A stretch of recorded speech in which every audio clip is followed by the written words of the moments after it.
بسم اللہ الرحمن الرحیم۔ فخر دو جہاں محبوب رب کائنات آقا نامدار حضرت محمد صلی اللہ علیہ وآلہ وسلم کی مہر نبوت کیا تھی؟ کیا مہر نبوت حضور علیہ الصلاۃ والسلام کے جسم پر پیدائشی تھی؟ اگر نہیں تو پیدائش کے کتنے عرصے بعد مہر نبوت ظاہر ہوئی؟ یہ مہر کیسے اور کس نے حضور اقدس کے جسم پر لگائی؟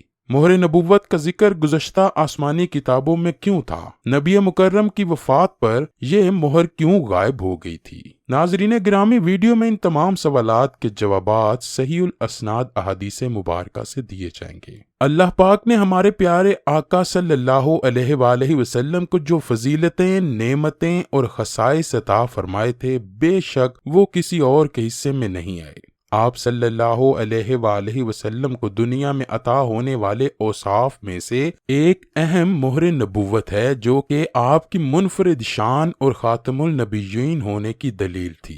یہ جان لیا جائے کہ مہر نبوت ہے کیا، وہ کیسی اور کہاں تھی۔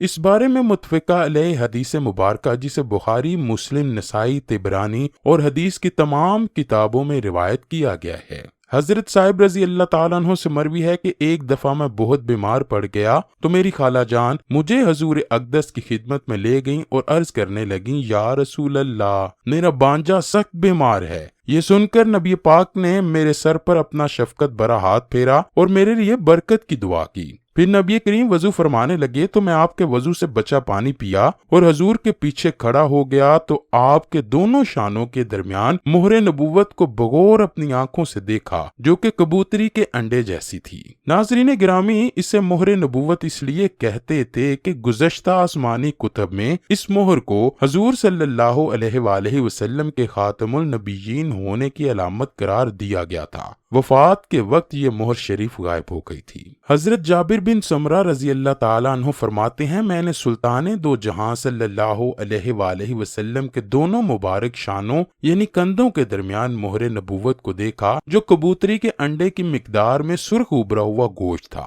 ناظرین گرامی، یہ مہر مبارک آئی کہاں سے؟ اس بارے میں حضور نبی کریم کی والدہ محترمہ فرماتی ہیں کہ ولادت کی رات میں نے 3 اشخاص دیکھے۔ ایک کے ہاتھ میں چاندی کی صراحی تھی، دوسرے کے ہاتھ میں سفید ریشم کا ٹکڑا تھا۔ اس نے وہ کھولا اور اس میں سے ایک مہر نکالی۔ اس کی چمک دمک سے دیکھنے والوں کی آنکھیں چندیا گئیں۔ اس صراحی کے پانی سے اسے 7 مرتبہ دھویا، پھر میرے بیٹے کے دونوں کندھوں کے درمیان مہر لگا دی اور ریشم کے کپڑے میں لپیٹ کر کچھ دیر کے لیے اپنے پروں کے اندر چھپا لیا اور پھر انہیں میرے سپرد کر دیا۔ امام نسائی اور حضرت امام احمد بن حنبل روایت کرتے ہیں کہ حضرت مخرش قابی رضی اللہ تعالیٰ عنہ بیان کرتے ہیں کہ میں نے حضور اکرم صلی اللہ علیہ وآلہ وسلم کو رات کو مقام جارانہ سے نکلتے دیکھا کہ ان کی کمر مبارک خالص سفید چاندی کی طرح چمک رہی تھی۔ امام مسلم اور امام حجر اسقلانی فتح الباری میں روایت کرتے ہیں کہ عبداللہ بن سرجس رضی اللہ تعالیٰ عنہ بیان کرتے ہیں، میں نے رسول اللہ کو دیکھا، ان کے ساتھ روٹی یا گوشت یا میں نے سرید کھایا یا پھر ان کے پیچھے گھوما اور ان کے کندھوں کے درمیان مہر نبوت دیکھی، جو بائیں کندھے کے اوپر مٹھی کی طرح ابری ہوئی تھی، جس پر چھوٹے چھوٹے دانوں کی طرح کالے نشان تھے۔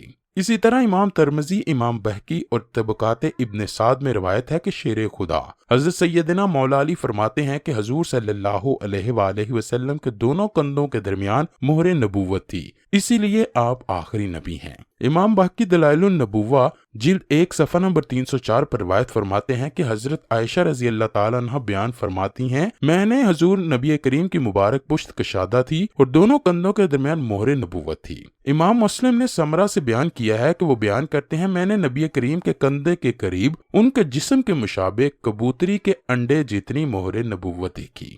صحیح مسلم کی حدیث نمبر 2344 اس میں ہے کہ یعنی اس کا رنگ بھی باقی اعضائے جسم کی طرح کا تھا۔ دوستو، صحابہ کرام نے مہر نبوت کی شکل و ہیبت مختلف تشبیہات سے بیان فرمائی ہے۔ کسی نے اسے مسوں کے تل کی طرح کہا، کسی نے کہا کہ وہ کبوترے کے انڈے کی طرح گول تھی اور کسی نے کہا کہ مہر نبوت ابھرے ہوئے گوشت کا ٹکڑا تھی۔ بے شک ہر صحابی نے اس کی اپنے اپنے انداز میں ہیبت بیان فرمائی ہے۔ چنانچہ حضور کی گردن کے نیچے 2 کندھوں کے درمیان ایک پارا گوشت تھا جس پر کچھ تل تھے۔ کبوتری کے انڈے یا مصری کی گنڈی کے برابر پارا گوشت نہایت چمکیلا اور نورانیت والا تھا۔ تل سیاہ اور آس پاس بال تھے۔ اس کے اجتماع سے یہ جگہ نہایت خوبصورت معلوم ہوتی تھی۔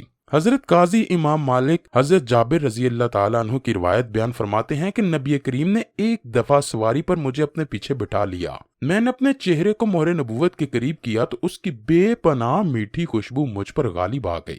اسی طرح حضرت سلمان فارسی کا ایمان لانے کا واقعہ بیان ہوا ہے کہ آپ کو ایک پادری نے یہ بتا رکھا تھا کہ اللہ کے آخری نبی کی یہ نشانی ہوگی کہ اس کی پشت پر کندھوں کے درمیان مہر نبوت ہوگی، اور یہی مہر نبوت دیکھنے کے بعد ہی حضرت سلمان فارسی رضی اللہ تعالی عنہ مسلمان ہوئے تھے۔ بے شک اللہ پاک نے حضور اکرم کو ایک منفرد نشان نبوت اور نشان ختم نبوت عطا فرمایا تھا۔ اس میں کوئی شک نہیں کہ رسول اللہ ہی اللہ کے آخری نبی ہیں، آپ کے بعد کوئی نبی یا رسول نہیں آنے والا۔ اسی لیے اس بات کو قرآن و حدیث میں بھی واضح بیان فرما دیا گیا ہے کہ حضور کے بعد جو بھی نبی یا رسول ہونے کا دعویٰ کرے گا وہ جھوٹا اور کذاب ہوگا۔ یہی وجہ ہے کہ قرآن سے پہلے آنے والی تمام آسمانی کتابوں اور صحیفوں میں حضور علیہ الصلوۃ والسلام کی مہر نبوت کو آخری نبی کی نشانی کے طور پر بیان فرمایا گیا ہے۔ ناظرین گرامی، جیسے مشک اور موتیوں سے بھرے برتن بند کر کے مہر کر دیا جاتا ہے، یعنی دنیا والوں سے محفوظ ہو جائے، چنانچہ اللہ پاک نے حضرت سید کائنات رسول اللہ صلی اللہ علیہ وآلہ وسلم کے اندر اجزائے نبوت کو جمع فرمایا اور اس پر اپنی مہر لگا دی۔ اس مہر کی برکت ہے کہ آپ کے دشمن کو آپ پر قابو نہیں ملتا تھا، اسی لیے کہ مہر کردہ شے محفوظ ہو جاتی ہے،